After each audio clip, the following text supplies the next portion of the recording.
Promesse biblique du jour. Bonjour à tous. Retrouvons aujourd'hui la deuxième partie sur les bienfaits de la méditation biblique. Lorsque nous naissons de nouveau, nous découvrons la parole de Dieu que nous sommes encouragés à méditer chaque jour. Pour notre croissance spirituelle, c'est important de retrouver des versets bibliques sur les bienfaits de la méditation de la parole de Dieu. Commençons par Ésaïe 55, verset 11. Eh bien, il en est de même pour ma parole, pour ma promesse.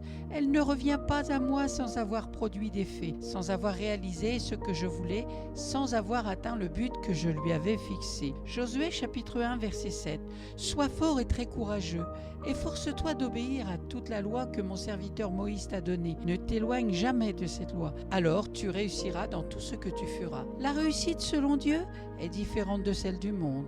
Les gens associent le plus souvent la réussite à la prospérité, la richesse matérielle ou le fait d'être reconnu et honoré par les hommes. Mais la vraie réussite, c'est de faire la volonté parfaite de Dieu pour nous, manifester toutes les œuvres que Dieu voulait que l'on fasse avant même notre venue sur cette terre. Bien sûr, l'argent est une très bonne chose. Dieu ne nous appelle pas à une vie de manque ou à la pauvreté. Mais pour Dieu, ce n'est pas la richesse matérielle qui est le plus important, mais sa volonté, les projets de paix et de bonheur qu'il a pour nous. La réussite selon les standards de ce monde ne pourra t'apporter la vraie paix et la vraie joie. Mais Dieu nous fait plusieurs promesses au travers de la Bible. Si nous recherchons premièrement son royaume et sa justice, nous ne vivrons pas dans le manque, mais il nous donnera au-dessus de nos espérances. La méditation continuelle de sa parole dirige nos cœurs vers ce qui est vrai, ce qui est bon pour nous, et nous pouvons nous efforcer comme Josué de mettre en pratique cette parole et d'acquérir la réussite selon Dieu. Il suffit de demander au Saint-Esprit de Dieu de venir nous aider. Dans Matthieu chapitre 4 verset 4, il est écrit, Jésus répondit, il est écrit, l'homme ne vivra pas de pain seulement, mais de toute parole qui sort de la bouche de Dieu. La Bible contient tout ce dont nous avons besoin pour grandir spirituellement.